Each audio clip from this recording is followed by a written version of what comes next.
Oggi ragazzi mi è arrivato un nuovo prodotto, è la resina tossica della Resin Pro, è in polvere, si diluisce in acqua, sarà come quella epossidica? Andiamo a vedere.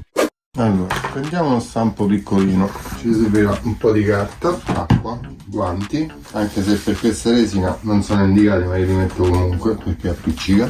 Un recipiente, va bene anche questo piccolino, una stecchetta per mescolare, indispensabile un cucchiaio perché la resina è in polvere da cucinare, il nostro ben amato tappetino, che altro ci serve? La resina. Allora, in teoria questa resina in odore non è tossica, però dato che è una polvere io indosso ugualmente la mascherina perché andando a mescolare poi potrebbe alzare un po' di polvere e non me la voglio respirare. Pronti? Via! Abbiamo il nostro barattolo con doppio coperchio della Resin Pro. Questa è come si presenta la polvere.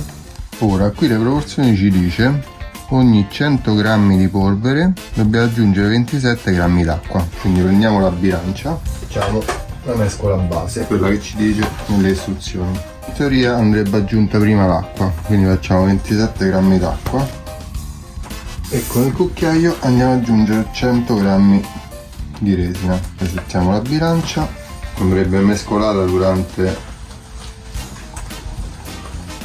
mentre la mettiamo, beneficio con questo contenitore. 47, iniziamo a dare la prima mescolata, siamo a 50, proprio liquida, vedete mi sarà un po' di polvere. Sono un po' scettico con questa resina, però vediamo quello che succede. Aggiungiamo altri 50 grammi, 50, ok, questo qui lo possiamo richiudere. Mettiamo a posto. Adesso per mescolare è meglio mettere la mascherina.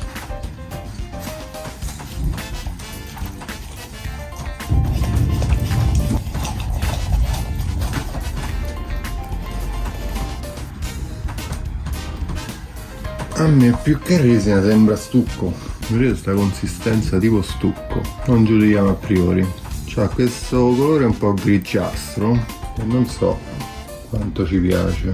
Proviamo a colorarlo un po'.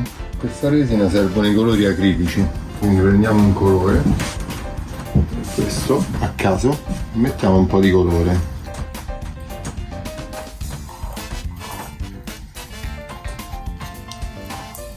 Formare tipo un verdino. Naturalmente il colore si schiarisce parecchio, già la vedo che non è resina epossidica, ragazzi, non c'è niente a che vedere, però costa di meno, volevo provarla. Loro la indicano per fare vassoi, posaceneri, queste cose qui. Vediamo noi che riusciamo a fare. Vedo un po' dura, non lo so, non mi sembra da colata, bisogna aggiungere un pochino d'acqua, forse il colore l'ha un po' seccata, no? Almeno riusciamo a colarla bene e mescoliamo. Ancora la vedo bella collosa, metto un altro po' d'acqua e mescoliamo un po' liquida. Cioè se non la facciamo liquida come facciamo a colarla? Questa è proprio troppo liquida. Una puntina che la aggiungo e non si vende la ginnascriera. Il sale lo mettiamo un pugnetto proprio.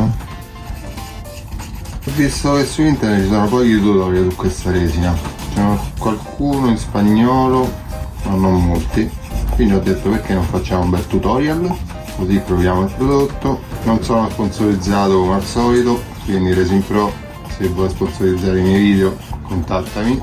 Sembra che ci siamo, uno è nel liquido e nel secca. Prendiamo lo stampo e versiamo la resina.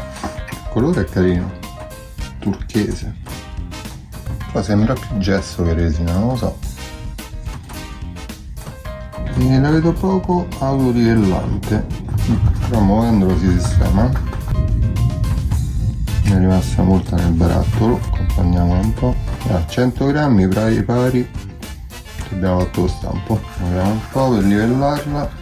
In teoria questa dovrebbe asciugare più velocemente rispetto alla resina epossidica. Ora facciamo uscire pure qualche bollicina, che l'aria sotto che si deposita e viene in superficie, vedete?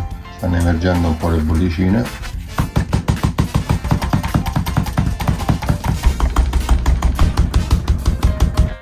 proviamo a scoppiarle con fiamma, tanto sono poche. Si accende tutto. Ok, sembra che funziona col calore. Perfetto. Ho fatto pure una mezza texture. Precisi 100 grammi, quindi se serve sapere quanto occupa un bicchierino di questi, ho 100 grammi. In teoria questa la potremmo pulire con l'acqua.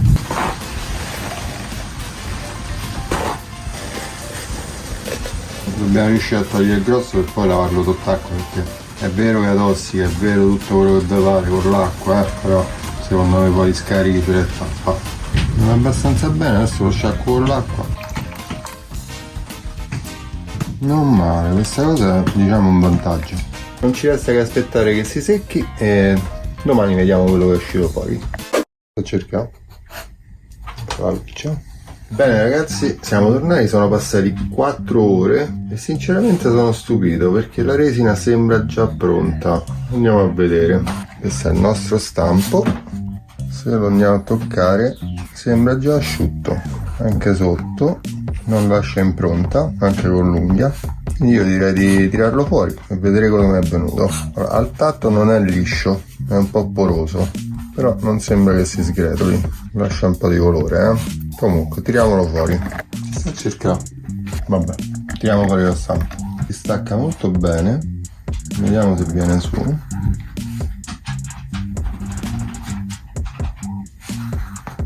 Olè. Ecco il nostro stampo. Non ce l'ho fatto caso, ma c'era sotto anche un po' di resina epossidica. Abbiamo fatto anche questa prova che non sapevo. È duro, si sgretola, vedete? Allora io non so se perché è ancora un po' fresco, bellino però, ancora umido diciamo, però è già asciutta come resina. Allora, considerazioni finali. È uguale alla resina epossidica? Direi proprio di no. Possiamo vedere proprio la differenza qui. Questa resina epossidica è liscia e lucida, questa è la resina all'acqua e è porosa e ruvida. Sui lati è un po' più liscia, forse per via dello stampo, e continua a sgretolarsi, anche se poi è ben dura. Però la sostituirei con la resina epossidica? No, però ci si potrebbe lavorare per fare qualche incrocio come ho fatto qui tra resina e resina, perché si crea questo bel effetto di lucido e opaco. Potremmo fare qualche lavoretto in questo senso. Questo è il prodotto finale, divertitevi con la resina.